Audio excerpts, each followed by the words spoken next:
Okay. Ritu Krishna. 5:33, so just let me know when you want to get started. Yeah, let's give everybody one more minute. I have a few texts coming in that they're having a hard time. Yeah, so there was no link. I clicked on last Wednesday's link to get in here. You have to register every time and then you get a link. It's the same Yeah. link every week, actually. Yeah. So. Yeah. It should let you in though if you registered once. But can you send Karen the link? She's trying to get in and can't find the link. Oh. You're asking me? Who are you asking? Ritu. Me. Okay.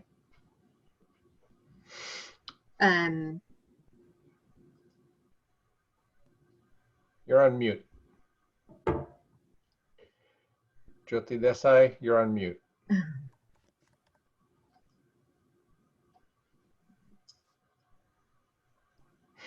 Yeah. Ethan, you can start our conversation. Okay. So when we were meeting earlier this week, this past weekend actually, we were trying to think about what would be an interesting conversation to have today. And it was on the heels of the news about Trump's comments about the military and of military service, etc. I have also been receiving kind of news articles and things about how certain members of the evangelical community are not supporting him anymore, et cetera, et cetera. In fact, there was an article, I think, late last week where 350 evangelical Christian ministers basically have come out against Trump specifically and are telling their churches to vote for Biden instead, et cetera. So, you know, it just occurred to me that when I look at the coalition that came together to support Trump in 2016, that there are a lot of some of those core constituencies that are beginning to show weakness, where, you know, voices of opposition are coming up within those communities. And I was just curious about the South Asian community, right? So just today, there was an article that said that support for Trump within the South Asian community is in the low 20% range, but that has held fairly steady. There hasn't been significant positive or negative movement there. And I was just curious as to whether that was our experience, our individual experience with Trump as well. So let me just start with that basic question, which is, I'm sure that most of us know from the 2016 election cycle, people that voted for Trump. And if you can reach back into your memories, you know, why is that? Why did they choose to support Trump? And does that rationale still hold for those people? Are they still supporting him for the same reasons? So that's just an open question for anybody.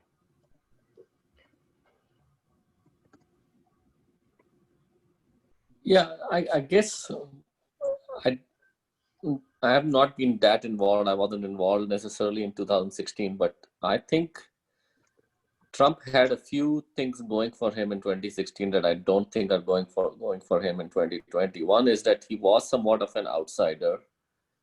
Everybody knew he was sort of brash, but they thought they would probably give him a chance, and because he didn't really have a track record to defend. And they also thought that maybe after the campaign period is over, he will change and become a different kind of person when he's actually in office. Mm-hmm. But that did not happen. And now he has a ton of track record to support as well in terms of what he has actually done. Mm-hmm. And I think people also thought that maybe politicians are all different or bad or whatever, that probably a businessman coming in may shake things up and do things a little bit differently. So there were quite a few. He had sort of just the benefit of unknown towards him probably in 2016. Mhm. But I think in So the 2020, unknown there's was a more lot for him to palatable. defend. Yeah. The unknown was more palatable than the known, and people Right. were looking for an Change. insurgent candidate in some way. Yeah. I agree. I think the majority of the Republicans that I know who were okay voting for him, because what I have learned is that Republicans are very devout to their parties, to their party structure, and there's very little that will sway them. But I think after seeing that he is not competent, that a lot of Republicans are now going to be jumping ship. And I think that's why the Lincoln Project has been so incredibly popular, that it's coming from Republicans, messaging to those Republicans who are shocked that they are in the position that they're in for this particular president. And I think it's Is that just a general statement, Chanda, that you're making about Republicans, or specifically DESI Republicans? general Republicans, in my very red part of town. I live in the Highland Park, Preston Hollow area, very red part of town, and we have a really good group of people that are changing. My precinct was 90% Republican. Currently, I have more Biden signs in my precinct than I do Trump signs. So I think it's a sign of the times that things are going to be changing. But you bring up a really good point. It's really interesting to see all the chatter on WhatsApp groups on what's happening with the presidential election for our community. Have any of you heard from your friends and family on being supportive for Trump? Yeah, most people are not Trump supporters, at least in my circle, but there are a couple who are. And I think I've been trying to obviously have general conversations because they are good friends, etc. Yeah. Two things really that I feel that people who are leaning towards Trump that they care about seems like. One thing that I've seen that they care about quite a bit is his support for Modi and his actions in Kashmir, etc. Yeah. That he has shown good solidarity or support with Modi. That is one thing that tilts them in that direction. The second thing is a little bit more sort of bewildering or mind-boggling, and that people don't really quite understand. They think that he has been very tough on China, which I don't think he has. Yeah. And Indians have this feeling, even from back from India, that China is a common enemy of ours or something like that. And first one is a little bit different, but second one, I just don't think he has produced the results that are needed as far as his stance on China is concerned. So, I mean, both of those are very Indo-centric kind of positions, right? Meaning, yeah, and we are talking about Desis and their. Yeah, I know, but do you find that Desis who lean towards Trump affiliate with India more than they affiliate with America? It seems odd that becomes the single issue. It is really a bewildering question, Hiten. There are so many people who have been in this country for years and years and years. And for some reason, they have this emotional tie with India. So whoever is not doing anything good for India is in their shit book. Otherwise, whereas I don't understand why they don't care more about what's happening in America and, the policies, how they impact this country. But I cannot understand it. And this question keeps coming up. People bring it up all the time. And I have not been able to rationalize it. Well, Sanjay, you said that a few of your friends have this position. What's their perspective? Do you find that they I They don't want to still say have, alliances or allegiances because that's not what I'm trying to imply. But it seems to me like the affinity for Indian politics or positions is maybe sometimes trumping. I'm sorry, I shouldn't use that word. Is overriding or overweighing their concerns about domestic issues. Right. Do you find that, or am I oversimplifying yeah, it? yeah. I do think that some people are like that who are still very attached with India. They have friends, relatives, etc. Who, like, I'll give you one very, very specific sort of example where he has his brother in India who produces and exports products and wants to get more business in America. And he has been fortunate enough to get a little additional incremental business because of higher tariffs on Chinese products. So the American company is looking for alternative places to source Source from, yeah. the same product. So instead of giving it to China, that business, they give it to his brother in India. So he likes the fact that Yeah. his brother So is the issue getting more might not be business. toughness against China. It really is an economic incentive. Yeah, in that particular case, it is a very direct economic incentive. But in general, Yeah. they feel that there's also this feeling that China is a common enemy, and that he has been very tough on China for some reason. Okay. I've shared data and information with many of them that he has not really produced any results. Yeah. Besides the rhetoric. You can go by the rhetoric, but in terms of actual results, he hasn't produced anything. Our Yeah. trade deficit with China has continued to Just increase as large. year over Yeah. year. That's right.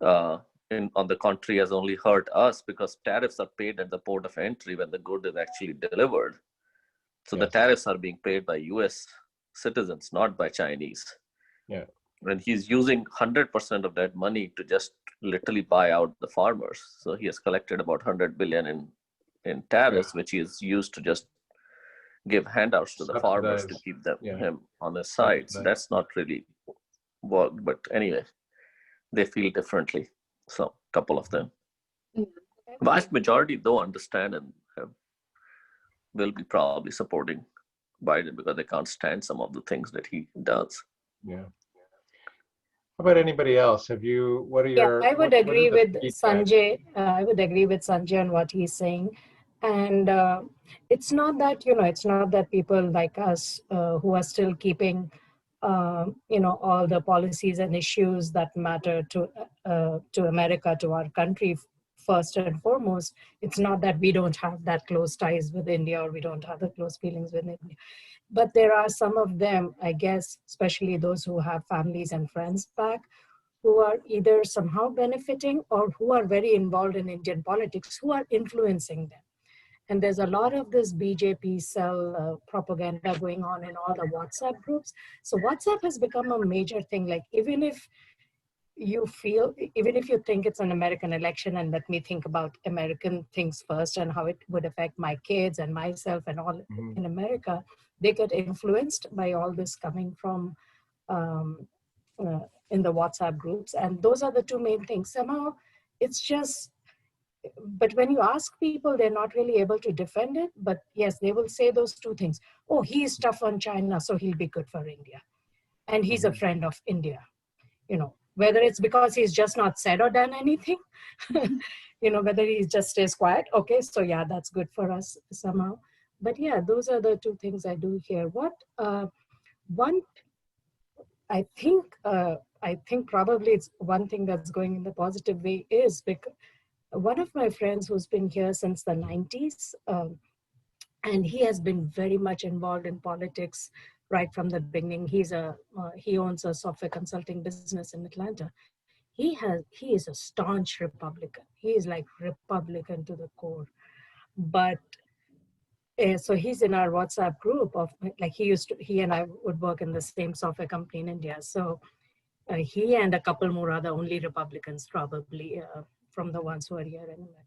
So lately I've seen him not say anything if we post something that is anti-Trump or pro-Democrat. Usually he would come up with something. And one day he even posted something that was like a joke on Trump. So just that much gives. You view that as a minor victory. He is like a Republican, like core, hardcore, So that gives me some hope. If he can turn around, I would say, and he would bring like other people, and he's like somebody with, network and connections and all. So I'm really hoping for that. I haven't talked with him because sometimes I feel it can get sensitive, but just the fact that he sent something that was a joke on Trump, and I wrote something, very normally, and people usually are Democrats in my group, so they all support. And he also wrote something which was very nice and positive, 2 sentences about that. So Yeah. that gives me hope that because of what he really has done, there are some sensible, rational people who will think, okay, no, this is too much, this doesn't work. Mhm. He's totally bringing down democracy out here. So I'm hoping. Has anybody, I mean, this dovetails a little bit with what you just said, Ruma, which is, has there been a particular issue that you have identified that is a weak spot, meaning where you can have a conversation that potentially leads to changing of thought? So for example, we have just recently, within the last few months, Trump announced a halt to even legal immigration, right? Student visas, H-1B visas, etc.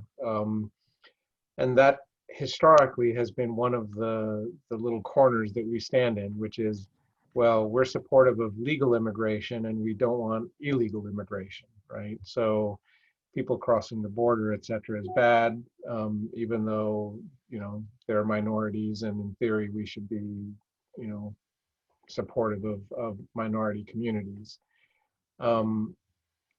Has there been an issue like that you found that, okay, when we speak of this issue, it is something that we can convince right-leaning DSEs to reconsider their positions? I think it's, first of all, it's really difficult only because it's exactly what Ruma was saying, is oftentimes it's not what Trump says, but the fact is that he didn't say something. And how do you defend against that? I mean, his whole policies on Indian and anything about India, I think what I'm hearing from people is, well, Biden said this, but Trump at least said nothing.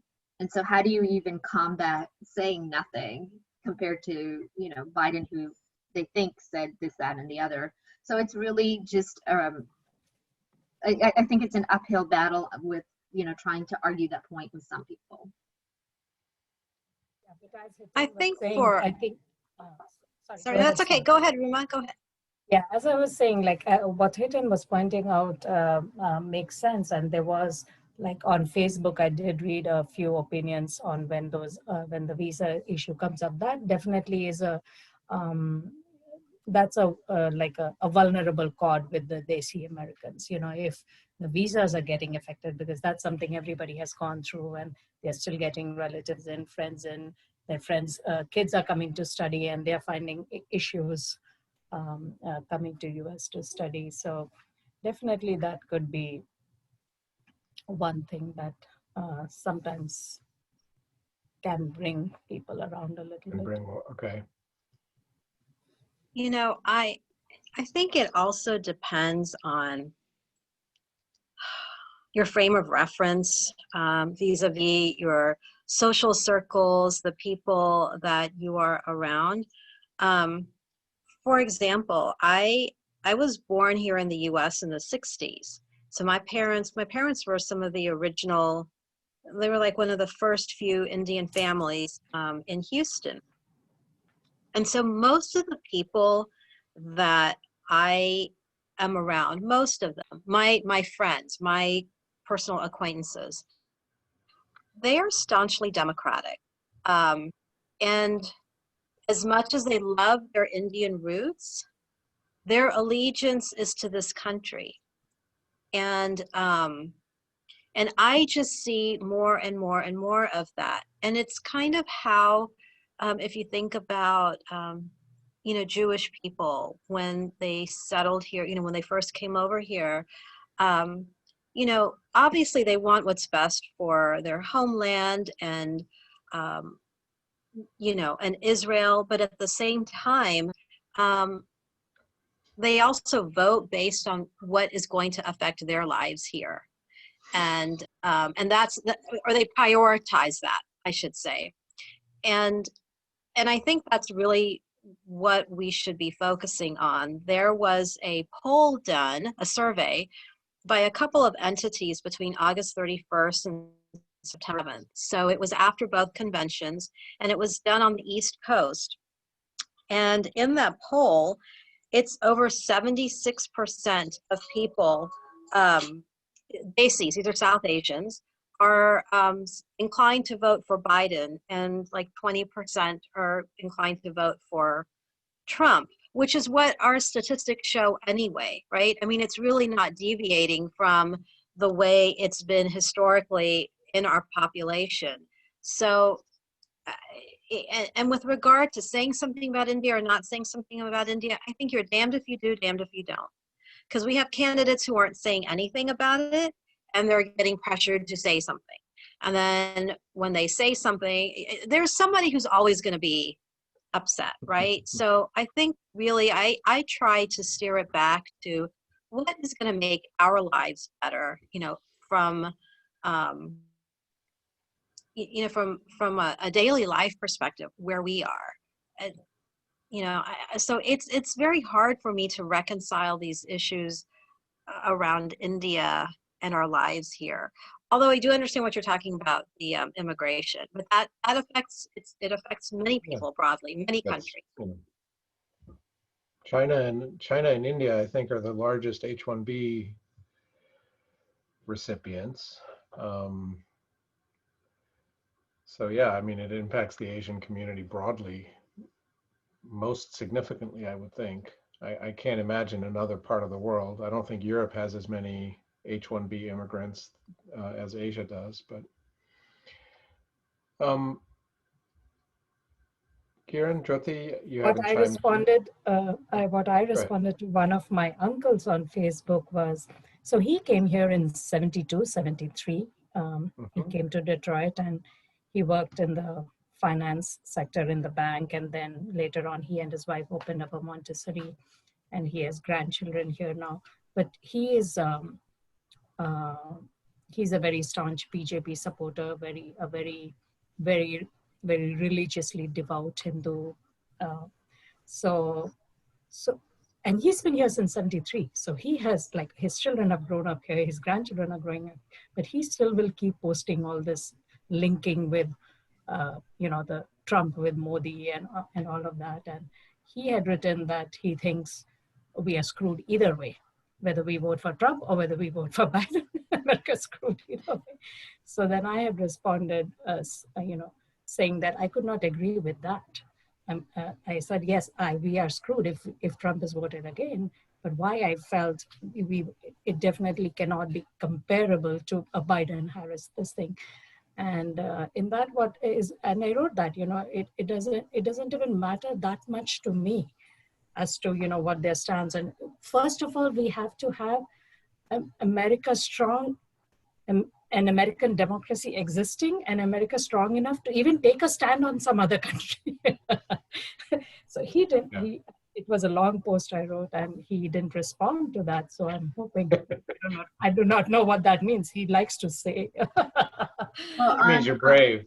On somebody like, you know, that they don't see a good option on both sides, are those the people that are going to stay home and not vote? Because that's always our concern for our organization, is who's not voting and why. We have never figured out the why part. Oftentimes we hear people don't feel represented, and so that's one of the things, and it doesn't make a difference if I vote or if I don't vote. And then I'm wondering if we have this third class of people. I don't like any of the candidates, so I'm not going to vote. That is true. And I did not want that to, usually I don't engage in political discussions on Facebook, but this one I didn't. Like, my husband was like, let it be, he's your Fuaji. I'm like, no, no, no, no, no. This does not. I will write it very nicely, but this does not make sense. And especially we do not want the same thing. Oh, I cannot vote for Hillary and I cannot vote for Trump. No. I mean, she was also, yeah, but let's leave that. Extremely Yeah. qualified and all that. But let's not repeat that here. So that's what I say. I mean, like, when there will be no democracy left, there will be no America left as a global power, then first let's bring that back, and then, you know, we can see on what, you know, how their policies are affecting and not. And then I wrote, whatever it may be, I cannot believe and I cannot think that Biden and Harris are somehow out to destroy India or harm India in any way, right? But what Trump is doing to this country, you know, is extremely harmful. And if there's no America, then what about its stand on China or anybody else are you talking about? And I said, you cannot say they are not capable and qualified. I said, Yeah. so I wrote it that way, that Senator Harris and VP Biden are extremely, like he wrote, neither of them are prepared to be, you know, leading America. I'm like, one is a senator, one has been a VP for, so you cannot say they are not prepared or qualified in any way. So, I mean, that's, I think, yeah. The preparedness requirement seems to be a singular party. It doesn't seem to be a requirement for the Republican Party. Exactly. But just to wrap this topic up, I just want to ask one more question, which is, when I was looking at the polling data just today, actually, for Texas, when we look at likely voters, and likely voters when it comes to polling data or polling methodology is an indication of prior voting history. Okay, so for those people who have voted in the past, Donald Trump is up by 1 point in Texas. When we look at just registered voters, Joe Biden is up by 2 points. When we look at just the total polling information, 4 to 5% are currently undecided, okay, which is, just to give you a sense, in 2016, going into the election, that number was 12+%. Okay, so there are many fewer people undecided today than in the 2016 election. So my question is this, does it make sense for us to spend any effort to try to convince Trump voters to not vote for him? What are your thoughts? So I guess, Can I answer that real quick? Because I Sure. need to leave at 6. Yeah. I was just in a previous conversation, I was going to say that I have reached a decision when I'm talking to someone who is who's a religious fanatic and who will vote for Trump because he is anti-Muslim. I'm like, I don't really need to go after those people because it's kind of a it just won't work. So I don't find that much of value people who are staunch Trump supporters to try to convince them.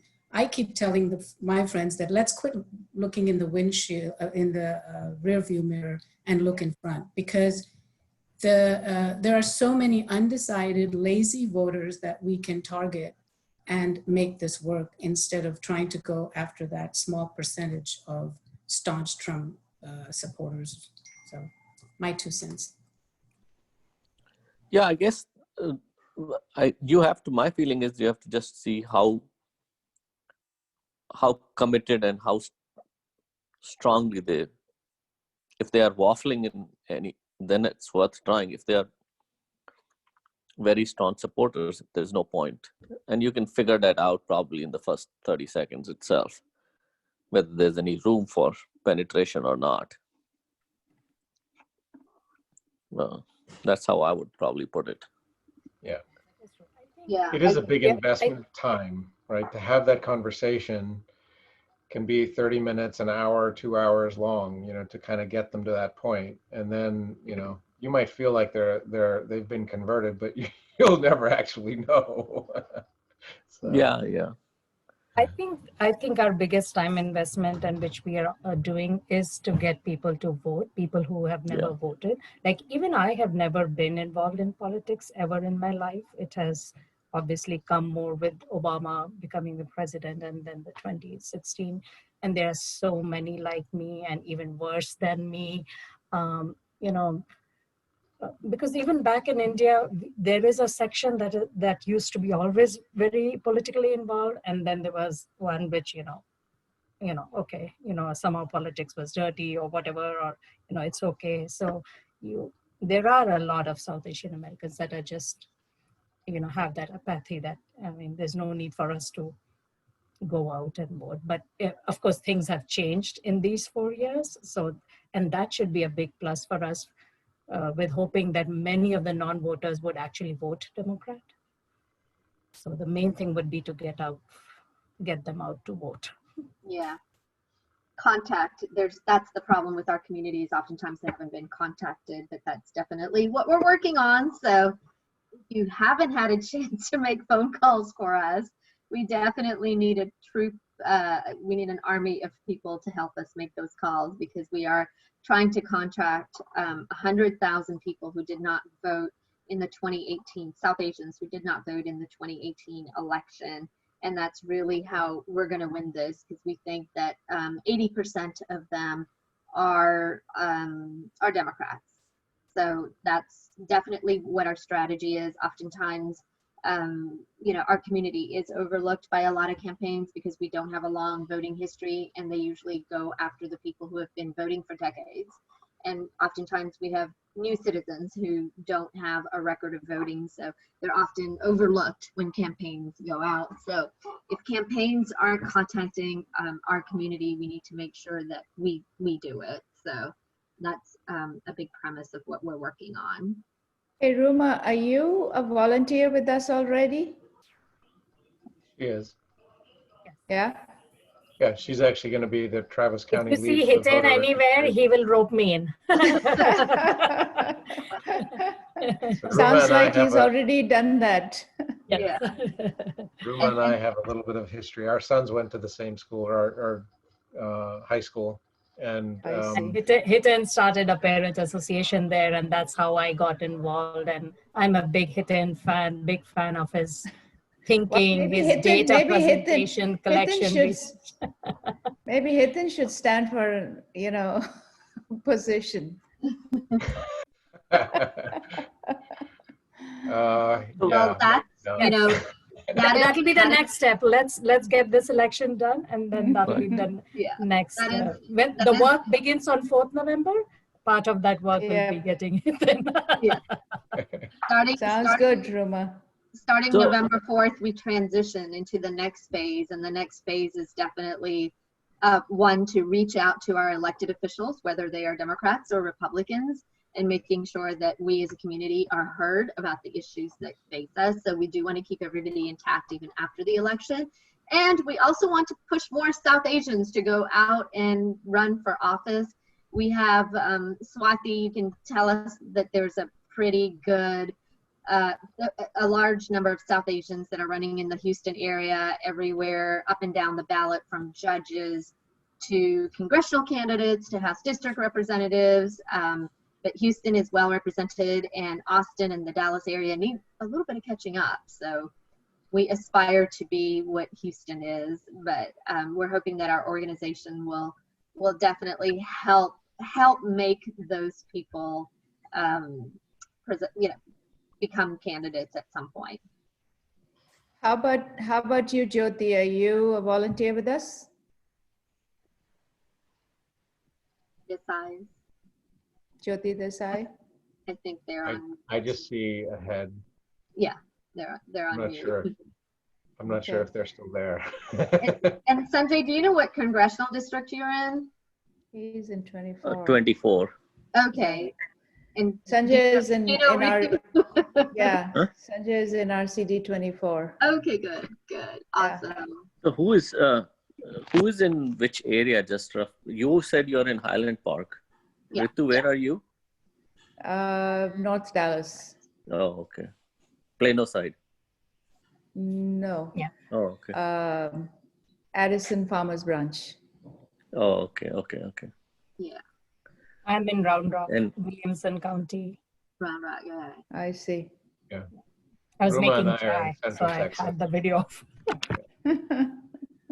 and Hiten, which side are you? I'm also in Williamson County, but in a town called Cedar Park. Okay. We're pretty spread out, which is good. Well, we're I staying. mean, we need to we're in cover all of Scottsdale. Texas, so, Yeah. yeah. We have And I'm in Houston.